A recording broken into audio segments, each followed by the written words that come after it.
listening to Skeptoid. I'm Brian Dunning from Skeptoid.com. Conjuring Up the Warrens. In 2013, Hollywood came abuzz with The Conjuring, a movie telling the supposedly true story of a poltergeist that terrorized a Rhode Island family in the early 1970s. In 2016, its sequel followed, The Conjuring 2, about another alleged poltergeist case, this one a very famous case from England called the Enfield poltergeist. The movies were tied together by the main characters, the true-life couple Ed and Lorraine Warren, who made their career as authors writing about the many hauntings they claim to have investigated, referring to themselves as the New England Society for Psychic Research. But audiences may love to learn that even more terrifying than the movies was the gulf between the Hollywood version of what happened and the reality of this enigmatic couple, who, as it turns out, are probably the most fictional part of the series. It happened over a period of 2 years, from 1977 to 1979, in Enfield, a borough in North London. Peggy Harper was the divorced mother of the 4 Hodgson children, aged 7 to 13. Janet Hodgson, 11, was the center of the events, and her sister Margaret, 13, was involved in some as well. Janet's reports of moving furniture, loud knocks, and thrown objects prompted Miss Harper to call the police. They advised her to tell the media, and when local newspapers printed an account, she was contacted by the Society for Psychical Research, or SPR. Based in London, the SPR was a century-old association of believers and investigators in the paranormal. SPR investigators spent 2 years with the family, documenting the events. The principals were Guy Playfair, an author and longtime hardcore believer in the supernatural, and Maurice Grosse, who had become interested in the SPR following the death of his teenage daughter in a road accident only 1 year earlier. Many other SPR investigators also spent time at the house, but most of them came away unimpressed, as it seemed fairly obvious that Janet was simply throwing small objects or knocking on things when nobody was looking. SPR investigators even found a magazine article that had been torn out and kept about some claimed poltergeist disruptions centered around a boy named Matthew Manning. Manning's disturbances had started with a disappearing teapot, and Janet's did too.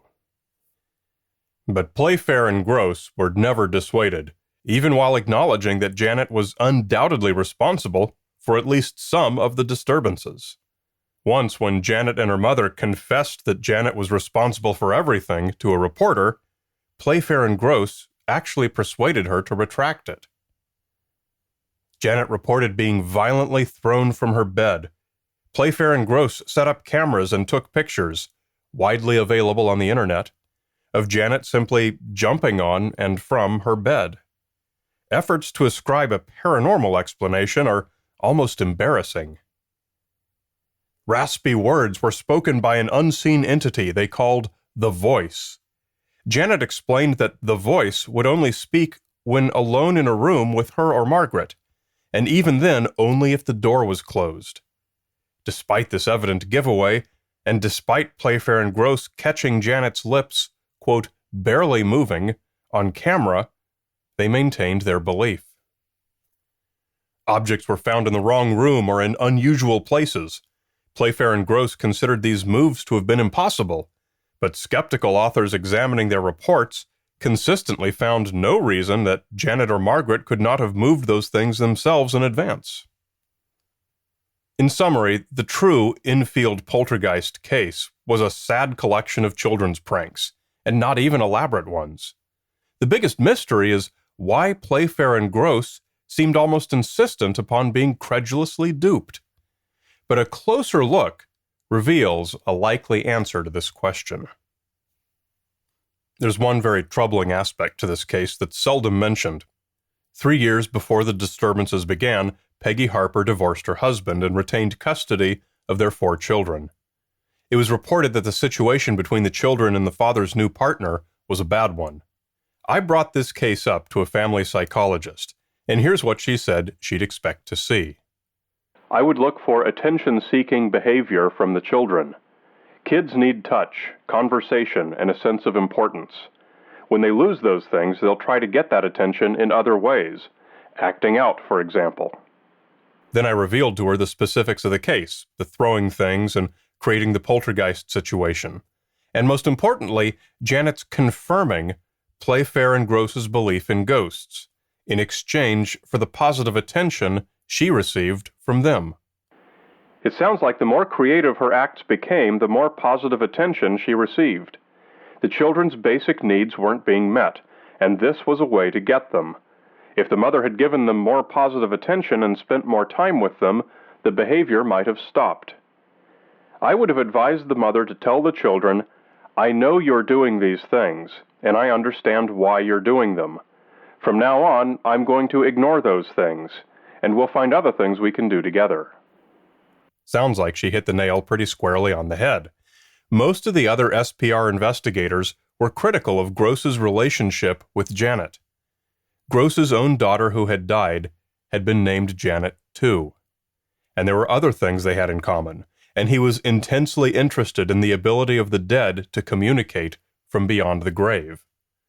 The reason Playfair and Gross spent 2 full years with the family was largely driven by Gross's desire to reconnect with his daughter, which meshed perfectly with Janet's need for attention from a parental figure. It was a classical codependency. I am going to talk more about the case, but it's important to remember that at its core, this is not a story of paranormal events so incredible we can hardly believe them. It's a story of a teenager who needed love and attention, and found a desperate way to obtain them. Keep young Janet in your thoughts as we talk about the rest of what happened. Ed and Lorraine Warren were, by that time, known by reputation to most psychic investigators. One day in 1978, Gross received a letter from Lorraine, encouraging them to consider that the Enfield case was one of demonic possession, and offering to help. On June 6, the Warrens suddenly appeared at the house, uninvited and unannounced. They interviewed the family while on the telephone to the United States, claiming that it was a live broadcast. Lorraine held a sort of seance. Ed Warren tried to persuade Playfair that money could be made from the case by writing books and selling movie rights. And then the Warrens left. A lot of authors, both skeptics and paranormalists, have written about their experiences with the Warrens, and their reports are all generally similar. Most were generally positive or neutral about Lorraine, finding her to be quiet and sincere. Ed was another matter. Virtually everyone who met him speaks of a dislikable thug. He's described as blustering, aggressive, and prone to threats of violence at the drop of a hat. Ed was an Ernest Borgnine type, a rough, blue-collar former Navy man. Far from his portrayal in the Conjuring films, Ed never spoke of helping anyone, but only of ways to flip this particular ghost story into a quick profit. The Warrens' visit to Enfield was vintage Ed. They sailed in uninvited, crashed the party, spent a very short time, then went on their way to conceive of books and ways to make money. They did exactly the same thing with the Amityville Horror and other famous ghost stories that became books or movies. While Lorraine seems to have genuinely considered herself a medium, Ed portrayed himself as a demonologist, an expert on all things pertaining to demons. But like other aspects of his personality, he was more about appearances than substance. Listen to this clip of Blake Smith on the Monster Talk podcast. This is Ed Warren answering a question about a book in the Warrens' occult museum in their home's basement. I see this book here. This book, it says Book of Shadows, Necromonicon. Yes. Can you tell me what that is? Yes, that's one of the original books of shadows, which were written in the medieval days. And this one here was translated into English. Just the reading of that book has had terrible results for many people. This is not a book that anyone should ever buy, a book of shadows. It goes into the incantations of devils and demons and rituals. Mm-hmm. Just a modicum of research, and Ed would have learned that the Book of Shadows he's holding is, first of all, not a Book of Shadows, and second of all, not the Necronomicon. This is a copy of the hoax Necronomicon released by the writer known as Simon. It's a famous literary hoax. It's full of incantations and spells that are supposed to be from ancient Sumeria, which are in fact not. Also, it's not a Book of Shadows. Book of Shadows are spell books for modern paganism, not ancient medieval scrolls or spells or rituals. His museum of demonic possessed items was full of off-the-shelf Halloween junk, dolls and toys, books you could buy at any bookstore. And in this case, one which wasn't even close to being what he was representing it to be.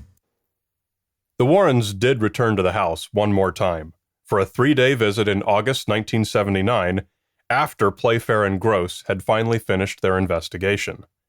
The Warrens spent the time collecting their own tape recordings of The Voice and taking photographs of a number of objects that had mysteriously moved.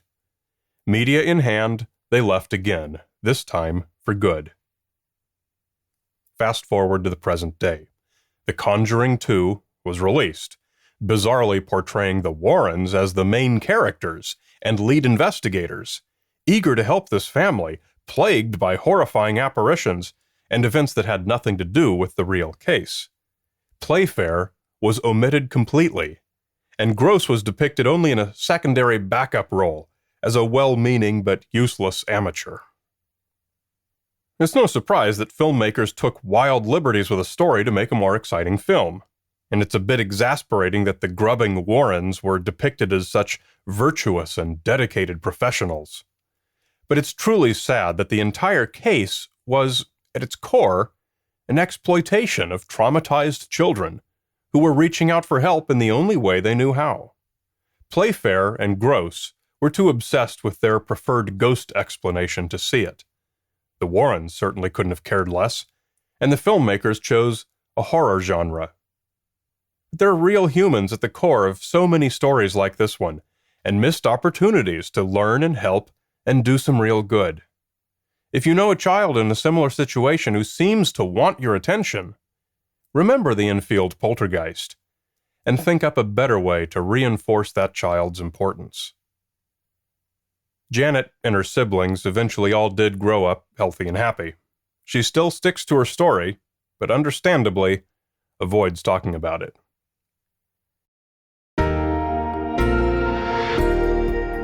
If you enjoy Skeptoid, please take a minute to give us 2 and 2. Share an episode with 2 friends, and spend 2 minutes to write a review on iTunes or your podcast portal of choice.